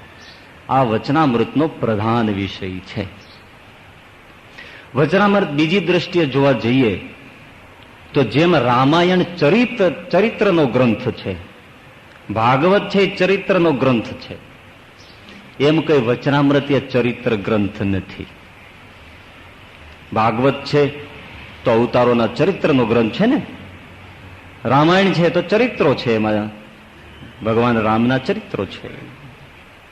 તો વચનામૃતમાં કઈ ભગવાન સ્વામિનારાયણના ચરિત્રો નથી, ચરિત્રનું વર્ણન નથી, એટલે ચરિત્ર ગ્રંથ નથી. છતાંય ખૂબી એ છે કે વચનામૃતને વાંચ્યા વગર ને વચનામૃતને સમજ્યા વગર ભગવાન સ્વામિનારાયણ પરાત્પર નારાયણ છે એ ક્યારેય સમજાય જ નહીં. જો તમે ખાલી શિક્ષાપત્રી વાંચીને દોડ્યા જાઓ તો એ ભગવાન પરાત્પર નારાયણ છે એ તમારા અને આપણા કે આમ જનતાના મગજમાં એક જ ગ્રંથથી નહીં મગજમાં આવે. ત્યારે બની શકે કે એમના ચરિત્રો જો કદાચ કોઈ જોવા જાય બહુ ઉપરછલી રીતે તો એમને કદાચ એક મહાપુરુષનો જ ભ્રમ થાય, એટલે એ પણ પૂરો સફળ કદાચ ન થાય. અને આજે એવું બને છે, થોડા ઘણા ચરિત્રો વાંચીને ઘણા લોકો વિધાન કરે છે કે ભગવાન સ્વામિનારાયણ એ તો સાધુ પુરુષ છે, બાકી એમના ઉપાસકોએ બધાએ એને નારાયણ રૂપે ઠેરાવી દીધા છે. પણ એક વચનામૃત ગ્રંથ એવો છે કે એના અધ્યયનથી તુરત જ આપણા અંદરના જે અજ્ઞાનના તાળા છે ઉઘડી જાય અને એ પરાત્પર નારાયણ છે એવી પ્રતીતિ સંપૂર્ણપણે કરાવનાર કોઈ ગ્રંથ હોય તો એ વચનામૃત ગ્રંથ છે. તો વચનામૃત સરળ છે, પાછો ચરિત્ર ગ્રંથ નથી, છતાંય સરળ રીતે એ આપણને ભગવાનની દ્રઢપણે સ્વરૂપ નિષ્ઠા તરફ દોરી જાય છે, આવો ગ્રંથ એ વચનામૃત છે. બીજું, સરળ છે તો ગહન પણ એટલો છે. તત્વજ્ઞાનનો મૂળભૂત ગ્રંથ છે. ચરિત્રનો જેમ ગ્રંથ નથી તો ગ્રંથ છે શાનો? તત્વજ્ઞાનનો, તત્વ સમજનો, ભગવત સ્વરૂપની સમજનો, બ્રહ્મ તત્વના નિરૂપણની સમજનો, એટલે તત્વજ્ઞાનનો ગ્રંથ છે. ચરિત્રનો ગ્રંથ નથી કે શ્રીજી મહારાજ આ જગ્યાએ આવી લીલા કરી, આ દિવસે આ લીલા કરી, આ જગ્યાએ રાસરીમાં, આ જગ્યાએ રંગ ક્રીડા કરી, એવો ગ્રંથ નથી. તત્વજ્ઞાનનો ગ્રંથ છે. છતાંય તત્વજ્ઞાન એટલું બધું સરળ રીતે કે જલ્દી માણસને સમજાઈ જાય. જો તુલસીદાસજીની રામચરિત માનસ સરળ છે, તત્વજ્ઞાન પણ નિરૂપ્યું છે, પણ એ સમજવા માટે પણ થોડી તકલીફ પડે છે. તકલીફ કરતા આપણે એમ કહી શકીએ કે એમાં ઘણી જગ્યાએ તુલસીદાસજીએ સ્પષ્ટ કોઈ વિધાન નથી મૂક્યા. એક તમને દાખલો આપું કે તુલસીદાસજીને કોઈ એમ પૂછ્યું કે ભગવાનનું સ્વરૂપ છે એ સગુણ છે કે નિર્ગુણ છે, ભગવાન સાકાર છે કે નિરાકાર છે, ભગવાન સગુણ છે કે નિર્ગુણ છે, તો તુલસીદાસજી કે મને એ પૂછોમાં મારે મન તો ભગવાનનું નામ સર્વશ્રેષ્ઠ છે. ન તો સાકારનો જવાબ સગુણનો આપ્યો, ન તો નિર્ગુણનો જવાબ આપ્યો. બસ મને તો ભગવાનનું નામ છે એ પ્રિય છે. સગુણ કયો તોય ભલે, નિર્ગુણ કયો તોય ભલે. પણ એક સલુકાઈથી તુલસીદાસજી નીકળી ગયા એટલે તત્વજ્ઞાનના નિરૂપણના નિષ્કર્ષ ઉપર જતા એટલું બધું તો થોડી તકલીફ પડી. તો શ્રીમદ ભગવદ્ ગીતા તમે ઉપાડો તો એમાં આમ જોવા જાઓ તો ઘડીક કર્મની વાત કરે, ઘડીક જ્ઞાનની વાત કરે, ઘડીક ભક્તિની વાત કરે. એટલે એવું નથી કે આ બધું ખોટું કર્યું, બહુ સાચું કર્યું છે, પણ સમજવા માટે કે આ ત્રણ થરી વાત આવી છે એટલે આજે પણ ઘણા લોકો અટવાય છે. શંકરાચાર્યજી હોય તો એ એમ કહે છે કે ગીતા છે એ જ્ઞાન યોગ ઉપર જાય છે, બરાબર છે. તિલકને એવા બધા જે મહાપુરુષ એના ઉપર ટીકા લખી તો એ એમ કે છે કે ગીતા છે એ કર્મયોગની વાત કરે છે. રામાનુજાચાર્ય હોય તો એ તરત એમ કે છે ગીતા ભક્તિ ઉપર વાત કરે છે. ગાંધીજી વાંચે છે તો એમ કહે છે કે અનાસક્ત યોગ ઉપર વાત કરે છે. આ મૂંઝવણ આવી એ લોકોને આવે, એમાં શું નવી નવાઈ? ખુદ સામે અર્જુન ઉભો તો એને મૂંઝવણ આવી કે મહારાજ ઘડીક તમે કયો છો જ્ઞાન શ્રેષ્ઠ છે, ઘડીક તમે કયો છો કર્મ શ્રેષ્ઠ છે, તો પછી મને ફોડ પાડીને બતાવો ને મારા બાપલા, આમાંથી મારે શું કરવું? જ્ઞાન જ શ્રેષ્ઠ હોય તો મને આ ઘોર કર્મમાં શું કામ તમે જોડો છો? ઘડીક તમે કયો છો જ્ઞાન સમાન કોઈ શ્રેષ્ઠ નથી, પવિત્ર નથી, તો આવું ઘોર અહિંસા રૂપ કર્મ એ મારી પાસે શું કામ અચરાવો છો? હું કહું છું કે મને જ્ઞાનથી આ બધું છોડી અને હું ચાલ્યો જાઉં, એ મને કેમ પ્રેરણા આપતા નથી? તો મને જવા કેમ નથી દેતા? મને સ્પષ્ટપણે કયો, અર્જુન એમ ચોખ્ખું કીધું, મને સ્પષ્ટપણે કયો ગોળ ગોળ વાતો કરોમાં મારા બાપ, ગોળ ગોળ વાતો કરોમાં. એટલે સામે ઉભો તો એ અટવાઈ ગયો. તો પછી આજે હું તમે બીજા અટવાય એમાં કઈ નવીનતા ખરી? એટલે એ ગીતા સમજવા જઈએ તો પણ આજે તો મને લાગે છે ગીતા ઉપર હજારો ટીકા છે અને હજારો ગ્રંથ. કદાચ જેટલું સાહિત્ય લખાયું છે સંસ્કૃતિમાં મોટા ભાગનું ગીતા ઉપર રચાયેલું પડ્યું છે લાઇબ્રેરીઓમાં. એ બધી ટીકાઓની એક એક કોપી કરીને ગોલોકમાં ભગવાન શ્રી કૃષ્ણને મોકલીએ અને એ બધી જોઈ જાય તો કપાળ કૂટે. હું આવું બોલ્યો તો કેદી? અર્જુનને બોલાવે, ભાઈ મેં તને આવી વાત કરી હતી? તો કે ના મહારાજ આવી વાત નહોતી કરી. તો આ બધું ક્યાંથી ચાલે? ભાઈ એમનેમ ચાલે. એટલે ગીતા પણ આ રીતે આપણને થોડી મૂંઝવે. ગીતા નીચી છે એમ કહેવાની વાત નથી. હું એક આપણને વચનામૃતની જે સરળતા છે એ તરફ તમને દોરી જવા માંગુ છું. તો ગીતાની વાત પણ આ રીતે આપણને થોડી ગહન લાગી. એટલા માટે આ વચનામૃત એકે એક રામ ઉપાસી હોય, કૃષ્ણ ઉપાસી હોય, શ્રીજી ઉપાસી હોય, એને બીજા વેદ, ઉપનિષદ, ગીતા, યોગ, વેદાંત, પંચરાત્ર, સાંખ્ય જે કાંઈ ગ્રંથો છે, ઇતિહાસ, પુરાણ, મહાભારત, ગમે તેટલા પર્વો, ગમે તેટલા ગ્રંથો, ગમે તેનું બોલેલું, એ બધાનું મહારાજ કે અમે સર્વ રીતે તપાસીને, જોઈને, સાંભળીને, અનુભવીને આ વાત અમે કરી છે. સર્વશાસ્ત્રનો પણ આ જ સાર છે. એવી રીતે કોઈ શાસ્ત્રને છોડ્યું નહીં. એટલે બધા જે શાસ્ત્રો છે એને જે રીતે સમજવા જોઈએ એ રીતે બરાબર તલસ્પર્શી અભ્યાસ કરી અને મહારાજે આ વચનામૃતમાં સરળ ભાષામાં મૂકી દીધા. તો ઘણાને એમ થાય કે બસ એટલું જ થયું ને, ભગવાન રામ બોલ્યા હતા, અથવા એટલે કે રામાયણમાં કહેવાયું હતું, એટલે કે વેદમાં જે કહેવાયું હતું, એટલે કે ઉપનિષદમાં જે કહેવાયું હતું, એટલે કે યોગશાસ્ત્રમાં જે કહેવાયું હતું, એટલે કે સાંખ્યશાસ્ત્રમાં જે કહેવાયું હતું, એટલે કે જે પંચરાત્રમાં કહેવાયું હતું, એટલે કે શંકરાચાર્ય જે કહ્યું હતું, એટલે કે રામાનુજાચાર્ય જે કહ્યું હતું, એ જ શ્રીજી મહારાજે થોડું સુધારા વધારા સાથે કરીને વચનામૃતમાં હાંકળીને ભેળું કરી દીધું. એને તમે તમારો મુખ્ય ગ્રંથ માનો છો. બસ થયું તો એટલું ને, પૂર્વે જે કહેવાયું હતું એને થોડું થોડું થોડું થોડું કરી અને સાર રૂપમાં બધું ગોઠવી અને વચનામૃતના રૂપમાં મૂકી દીધું. મતલબ કે જે પેલા કહેવાઈ ગયું છે એનું એ જ તમારા પ્રભુ બોલ્યા છે. નવીન તો કઈ નથી ને. નવીન છે બાપલા. શું નવીન છે કે એ જે તમામ ગ્રંથો છે એના સાર રૂપે તો વાત જરૂર કરી છે, પણ એવી વાતો પણ જ્યાં કરી છે કે જ્યાં તમારી ગીતા પણ ઓવરટેક કરીને નીકળી જાય. એટલે આ શ્રીજી મહારાજ ગીતાને પણ ઓવરટેક કરીને નીકળી જાય, એ બીજા શાસ્ત્રોને પણ ઓવરટેક કરીને નીકળી જાય.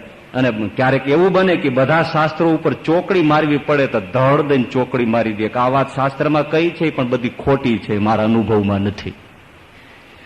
આટલી બધી હિંમતથી એમણે પોતાના અનુભવના પાયા ઉપર વાતો કરી છે. તો એવી ખરેખર વાતો છે કે તમે સ્વામી ગબકા મારો છો? તો કે ના, વચનામૃતમાં છે.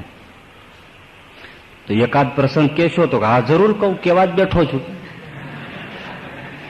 કહ્યું તો મેન તમે બધાએ ગીતા વાંચી છે ને એમાં એમ આવે છે, વિષયા વિનિવર્તન્તે નિરાહારસ્ય દેહિનઃ રસવર્જમ રસોપ્યશ પરમ દ્રષ્ટવા નિવર્તન્તે. હે અર્જુન, આ વિષયોની નિવૃત્તિ થાય છે નિરાહાર રહેવાથી, પણ એ જે રસ છે ને એ બચી જાય છે.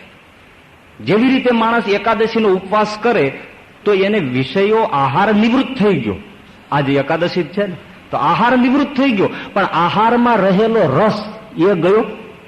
એ તો બારસને દિવસે સવારે જોરથી ડોકું કાઢીને ઉભો છે ને હવે સવારમાં ઉઠશે, હાથમાં દાંતણ લેશે, ત્યાં જ બૂમ પાડશે રસોડામાં કે સાંભળ્યું ખીચડી મૂકી.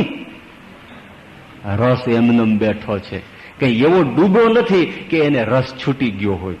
એટલે વિષયોથી આહારથી દૂર થયો તો વિષયો છૂટી ગયા, પણ રસ રહી જાય છે.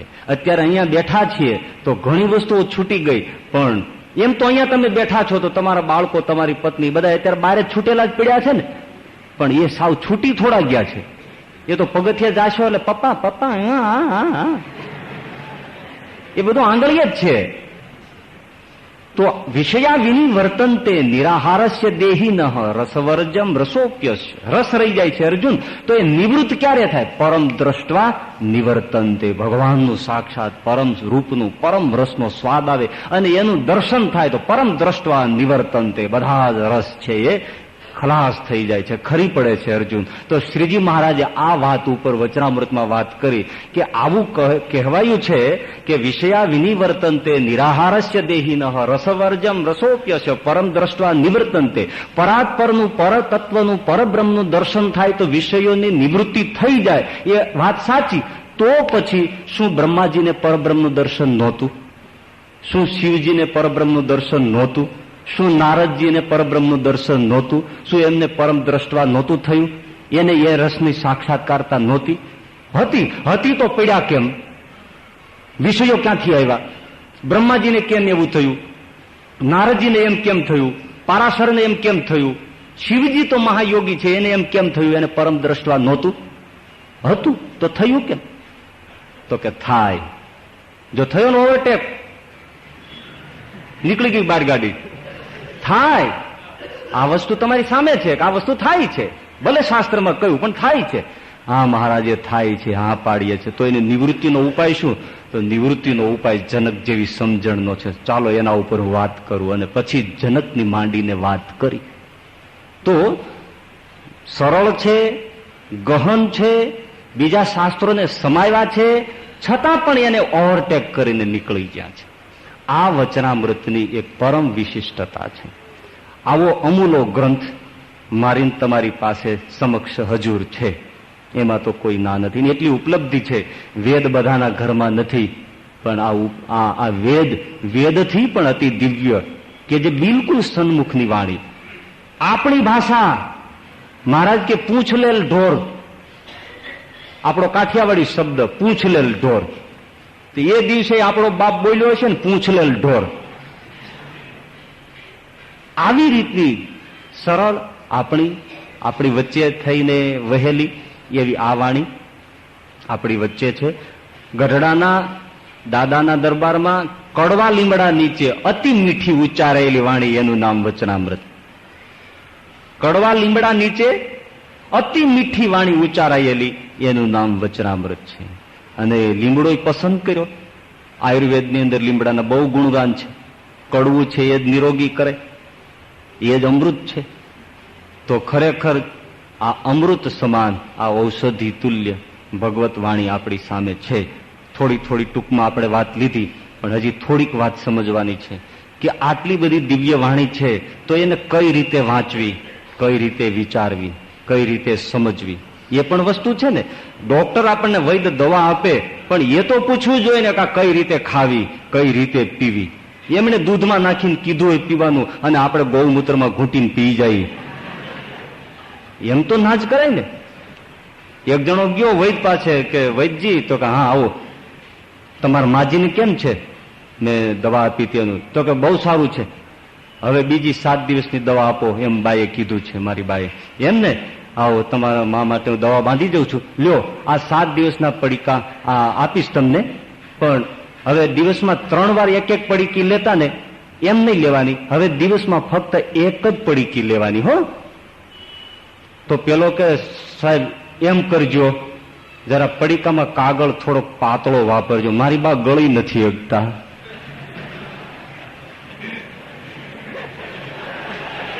એ કાગળ હોતી પડીકી ખાતા હતા. કાગળ તો ફેંકી દેવાનો છે, ખાલી એમાંનું ઓહળિયું ખાવાનું છે. કાગળ પાતળો બાંધજો, મારી બા ગળી નથી શકતા. કે ડોક્ટરે કીધું કે લ્યો આ બાટલી દવાની હલાવીને પીજો.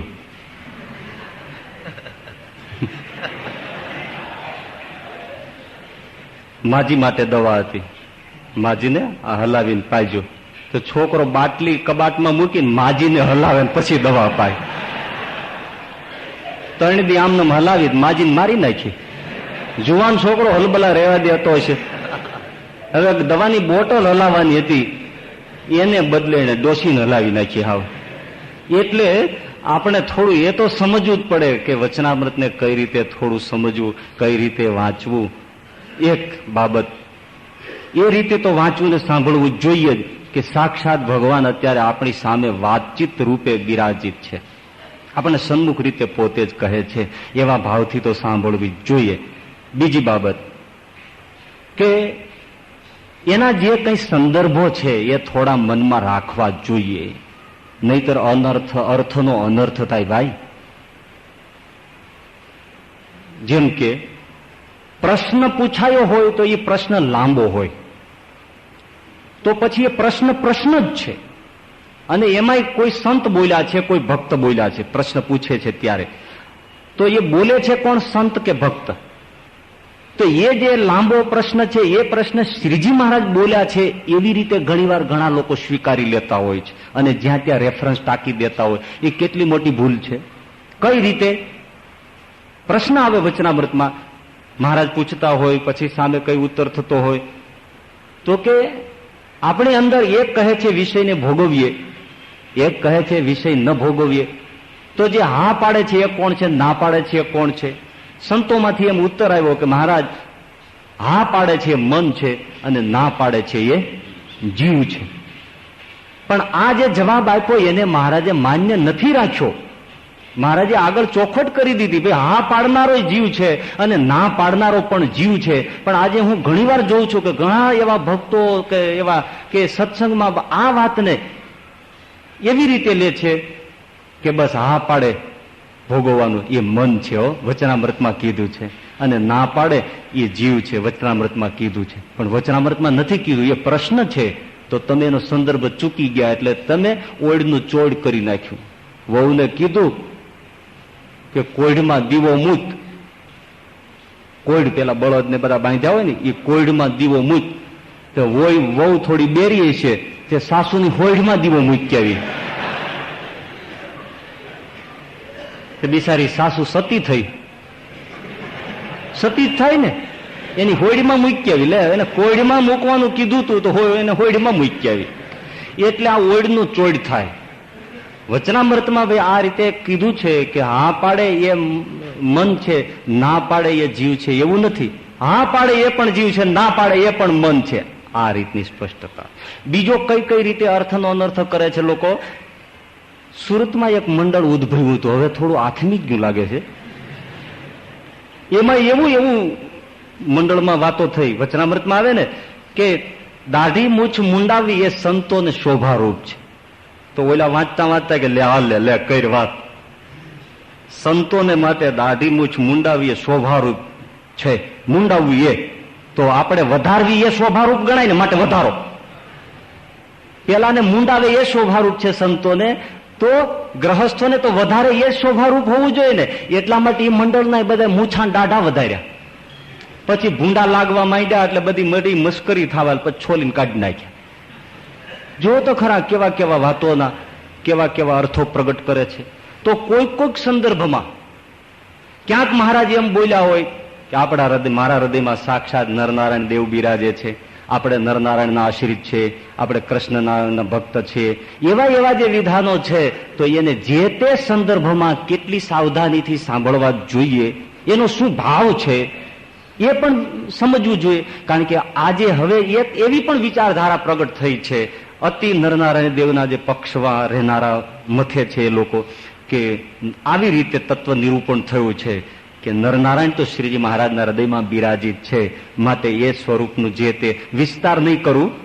તો આ એક વિચારધારા પ્રગટી. એટલે ઓળનું ચોડ કઈ રીતે થાય છે એ સમજવું જોઈએ. એટલે વ્યવસ્થિત રીતે થોડા સંદર્ભો, વ્યવસ્થિત રીતે થોડો ભાવ, અને ખાસ કરીને આ બધી વસ્તુઓ મનગળંત થતી હોય એટલા માટે શ્રીજી મહારાજે ખુદ વચનામૃતમાં મૂક્યું કે શાસ્ત્ર એમ જેમ તેમ સમજાતું નથી. એ તો અમારા જેવો કોઈ સદગુરુ હોય એના મુખ થકી સાંભળે તો સમજાય, નહીતર સમજાતું નથી. કારણ કે એ લોકો શાસ્ત્ર ઉકેલી શકે, બીજા કોણ ઉકેલી શકે? હવે જેને સોડા લેમનના તળિયા જેવા ચશ્મા હોય, સામે દેખાતું ન હોય, અને એ વચનામૃતની પાછી આંતરદ્રષ્ટિએ કાંઈ ન હોય, અને એ સદગુરુના પદ ધારણ કરી લે અને પછી અર્થના અનર્થ કરે તો મૂંઝવણનો પાર ન રહે. એટલે બધા કઈ એવા સદગુરુ હોય નહીં. આપણે છે એવું આપણો કોઈનો દાવો નથી, પણ સદગુરુ સિવાય આ વસ્તુ કોઈ દિવસ. અને સદગુરુ કોણ? શ્રોત્રિય અને બ્રહ્મનિષ્ઠ.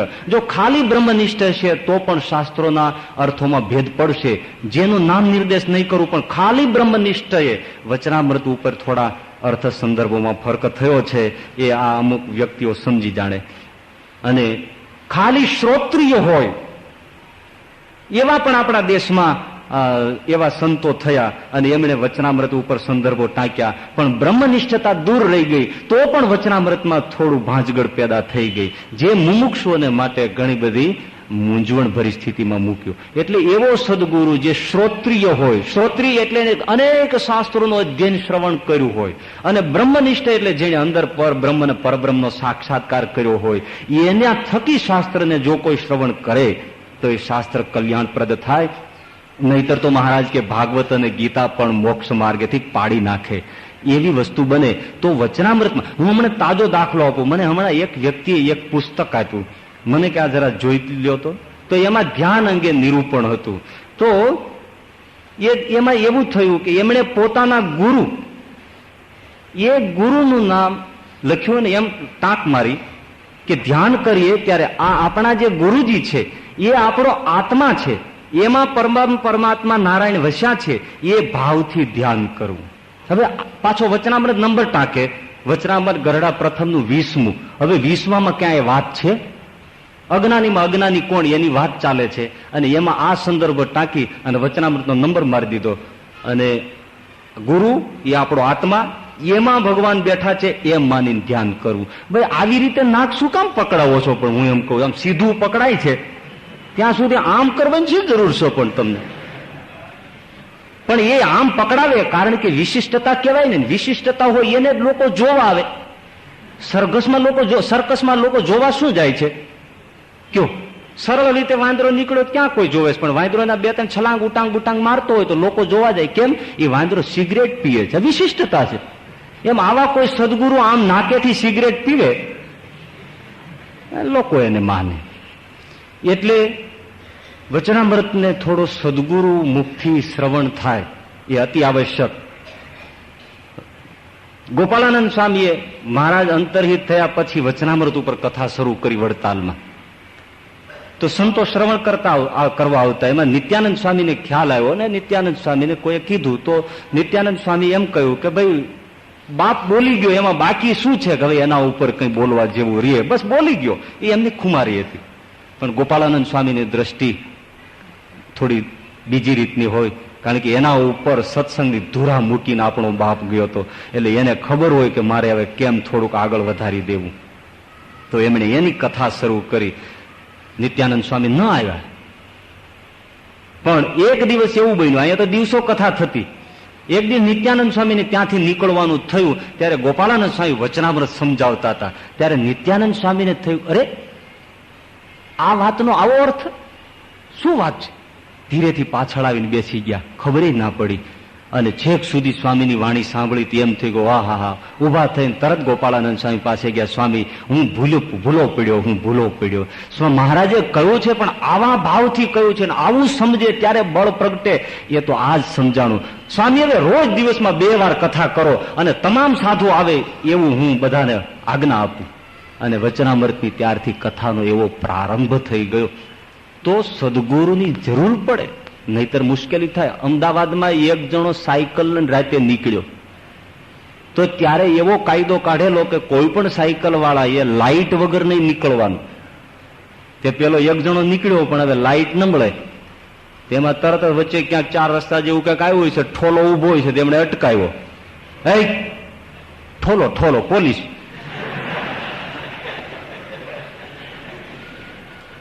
કર્તવ્યમાં જરાય હાવ પોલા, એ ઠોલા, અને પોતાના કર્તવ્યમાં પૂરા, એનું નામ પોલીસ. તો આ ઠોલો ઉભો હતો કે લાઈટ કેમ નથી સાયકલ ઉપર? અરે સાહેબ કે પાવર હાઉસ બંધ છે. એમ કે જવા દે, લે. હવે ઈ ઇલેક્ટ્રિક પાવર હાઉસ ને આ સાયકલ ની લાઈટ ને શું લેવા દેવા છે? આ મૂર્ખો કે જવા દે, તો વાંધો નહીં, લાઈટ જ બંધ હોય પછી કેવી રીતે થાય કે? એક રસ્તો તો પાર કરી ગયો, ત્યાં બીજે રસ્તે આવ્યો, ન્યાય પોલીસ ઉભો થાય, ઉભરે ક્યાં ગાઈશું? એને ખબર પડી ગઈ કે આ જરાક તેજ વાળો છે, એટલે નીકળી જાવ. ઓલે પકડી પાડ્યો, હાટ લાઈટ કેમ નથી? એટલે આ ઓળખી ગયો, જે રીતે બોલે છે એ રીતે આને કહેવાય એમ નથી પાવર હાઉસ બંધ છે, મારીને તોડી નાખશે. એટલે કે સાહેબ ભૂલ થઈ ગઈ, ઉતાવળમાં હતો ને મારે એક જગ્યાએ મળવા જવું હતું, આમાં નખાવામાં રહી ગયું, ઘેર લાવેલી જ પડી છે, પણ 2 સ્ક્રૂ મારવાના રહી ગયા, મહેરબાની કરો મને છોડી દો. ના, કાયદો છે, હાલ પોલીસ ચોકી હાલ. પોલીસ ચોકીએ લઈ ગયો. હવે એ વખતે એના મોટા પોલીસ ઓફિસર PSI જે કયો તે એ મીટિંગમાં, એટલે હવે ત્યાં કેમ જવું? એટલે એને ખબર મોકલાવ્યા અંદર પટ્ટાવાળા દ્વારા કે સાહેબને કહો કે આવી રીતે એક ગુનેગાર પકડ્યો છે ને આ લાઇટનો પ્રોબ્લેમ હતો, એ રીતે તો શું કરવું એ મને લખી મોકલે. એટલે સાહેબે તરત ફટફટ લખી નાખ્યું, ઉસકો રોકો મત જાને દો, ઉસકો રોકો મત જાને દો. મારી મીટિંગ પૂરી થઈ, એક જ વાક્ય લખ્યું, ઉસકો રોકો મત જાને દો. હમણાં મીટિંગ પૂરી થઈ જાય પછી સંભાળી લઈ. તો ઓલાને હાથમાં એક કાગળ આવ્યો, એને આમ વાંચ્યું, ઉસકો રોકો મત જાને દો. વાંચવાનું હતું ઉસકો રોકો મત જાને દો, તો આણે એવું વાંચ્યું, ઉસકો રોકો મત જાને દો, કાઢી મૂક્યો એને. અને ઓલો એટલો ભાગશાળી માણો નીકળી ગયો. એટલે ક્યાં અલ્પ વિરામ છે, ક્યાં પૂર્ણ વિરામ છે, એ જાણતલ વગર તો કઈ ખ્યાલ આવે નહીં. નહીતર જે રાખવાનું હોય એ નીકળી જાય, કાઢી નાખવાનું હોય રહી જાય. એટલે અવશ્યપણે સદગુરુની જરૂર પડે. હવે એક થોડીક બીજી વાત કે વચનામૃતની આવી વાણી છે તો એટલી બધી દિવ્ય છે કે ન સમજાય તો પણ આનો જો કોઈ પાઠ કરે તો તમામ જન્મ જન્મના પાપ બળીને ભસ્મ થઈ. ન સમજાય ને કોઈ શ્રવણ કરે, અનંત જન્મના પાપ બળીને ભસ્મ થઈ જાય. ઘરમાં આ ગ્રંથ રાખે અને એની સવાર સાંજ પૂજા કરે, સાક્ષાત ભગવાનની પૂજા કર્યાનું ફળ પ્રભુ એને અર્પણ કરે. આટલો એ દિવ્ય ગ્રંથ છે. આને થૂકથી આંગળીથી પત્તા ન ખોલાય, આને જ્યાં ત્યાં રખડતો ન મુકાય, આને આલમારીમાં ઘોસાડી ન મુકાય, ઉંદરડા મૂતરી જાય ત્યાં ન રખાય, આને એવી જગ્યાએ રખાય, એને સવાર સાંજ એવી રીતે પઠન થાય અથવા પૂજન થાય. આવો આ દિવ્ય ગ્રંથ છે. કચ્છમાં એક બાપાજી છે, એને ખોટા કોઈ કારણસર એવું થયું કે એના ઉપર આરોપ આવ્યો અને પોલીસ પકડી ગઈ, જેલમાં ઘાલી દીધા.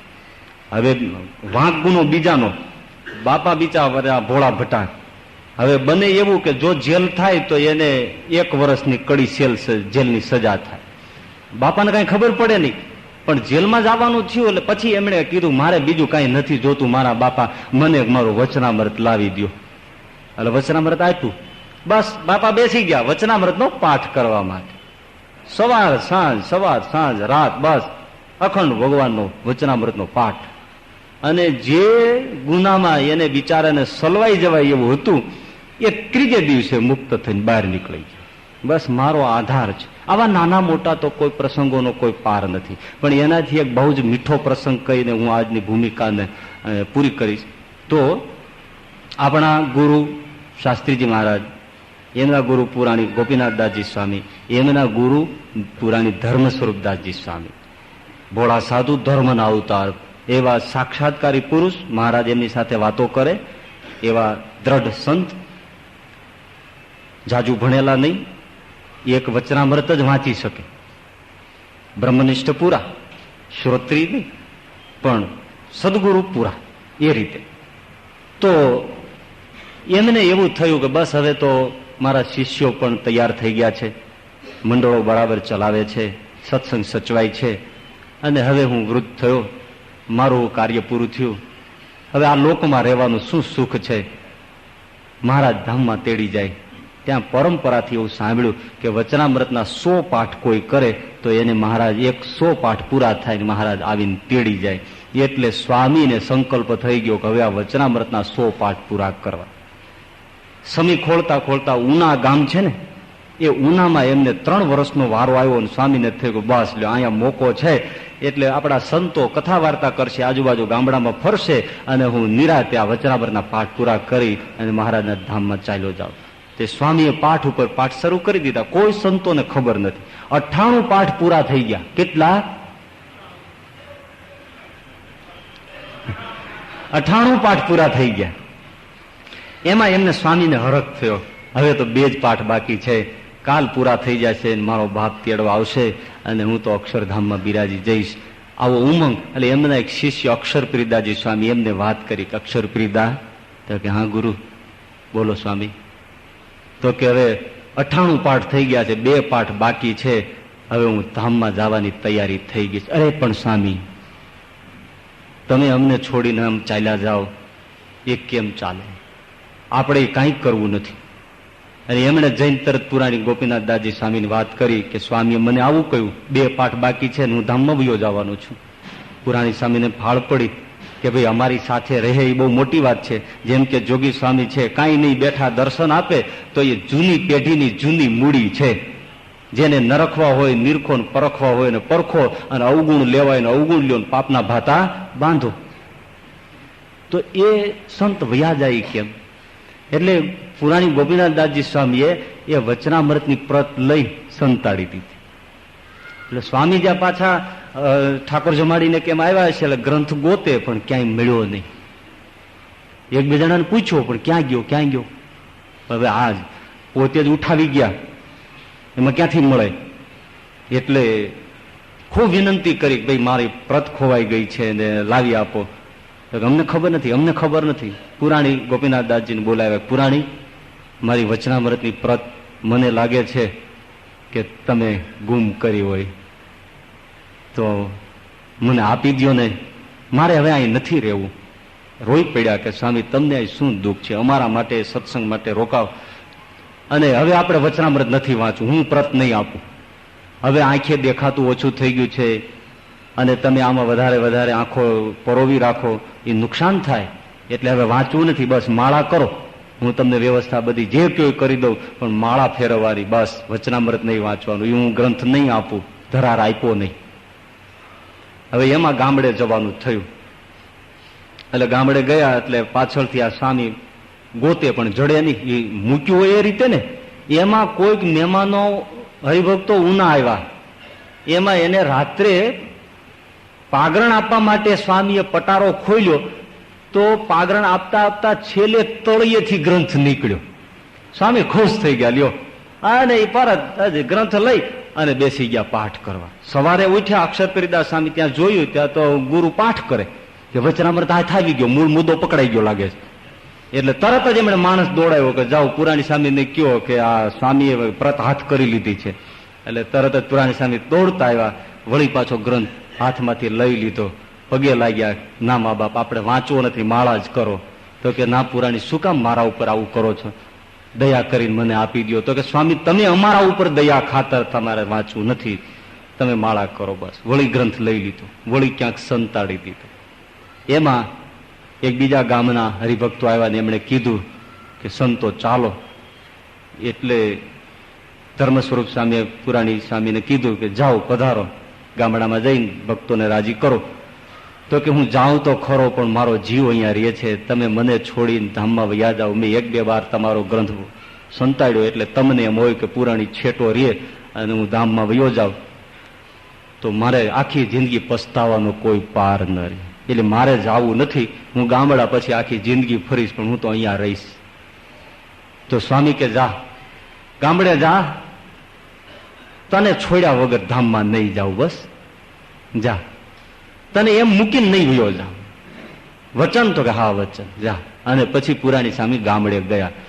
એમાં વળી પાછો કામકાજ કરતા કરતા કરતા સ્વામી તો સતત નજર જ રાખતા હોય, તો જે નેવા પડતા હોય પાણીના દદડના, એના જે ખાળિયા નાખ્યા હોય, એ ખાળિયાના આડહરમાં આ વચનામૃતની ગ્રંથની પ્રત સંતાડેલી એ સ્વામીના હાથમાં આવી ગઈ. ઉપાડી લીધી, પાછા બેસી ગયા પાઠ કરવા. વળી ખબર મોકલી કે સ્વામીની પ્રત હાથમાં આવી ગઈ. એ દોડતા સ્વામી આવ્યા, હવે તો એક પાઠ બાકી છે, બસ. પુરાણી સ્વામી પાછા આવ્યા, વિનંતી કરી, પગે લાગ્યા. પણ ત્યારે એમ કીધું કે હવે તમે બધી રીતે કુશળ છો, યોગ્ય છો, હવે મને રજા આપો. અને પછી એમને કહ્યું, સારું ગુરુ, રાજી રહેજો, અમારા કોઈ અપરાધ થયા હોય તો માફ કરજો, વહેલા વહેલા મહારાજને લઈને તેડવા આવજો, તમે પાઠ કરી લ્યો. છેલ્લી એમણે પૂજા કરી અને ધર્મ સ્વરૂપદાસ સ્વામીએ એ વચનામૃતનો છેલ્લો પાઠ કર્યો અને તુરત જ ઉનામાં દેહ ત્યાગ કરી અને મહારાજના ધામમાં ચાલ્યા ગયા. તો આવું આ એક અદ્ભુત ગ્રંથ, આ શાસ્ત્ર આજે પણ કોઈને ધામમાં જવાની ઈચ્છા હોય તો 100 પાઠ કરે અને છૂટી શકે છે, પણ કોઈ છૂટવા માંગતું નથી. કદાચ 199 થઈ ગયા હોય અને એક બાકી હોય તો 10 વર્ષ પેન્ડિંગ રાખી મૂકે, પણ પૂરો ન કરે. એવા અત્યારના તો ખતરનાક હરિભક્તો છે. અને સંતોમાં એવું છે, એને આપણે કઈક ધામમાં જવું ના, હજી તો સત્સંગનો પ્રચાર કરવો છે, મારો પ્રચાર કરવો છે એમ ના કે, સત્સંગનો બહુ પ્રચાર કરવો છે. પણ મૂળ વાત છે, આપણે ઉડાડી નથી દેવી. પણ આવું અદ્ભુત શાસ્ત્ર આજે આપણા હાથમાં છે, જે કાંઈ થોડીક બાબતો સમજવાની હતી આજે રજૂ કરી છે. અને હવે આ ભૂમિકા રૂપ ગણાય, ગ્રંથના મહાત્મ્ય રૂપ ગણાય, એટલે પ્રથમ કહેવું જ જોઈએ. તો એ આજે થોડી વાતો થઈ છે, ઘણું આના ઉપર તો કહી શકાય એવો ગ્રંથ છે, પણ અહીંયા આ દિવસે પૂરું રાખીએ છીએ. અને હવે આવતા રવિવારથી પહેલું વચનામૃત આપણે લઈશું અને એના ઉપર જેવું ભગવાન સુજાડે એવું આપણે કંઈક બોલીશું. સહજાનંદ સ્વામી મહારાજ.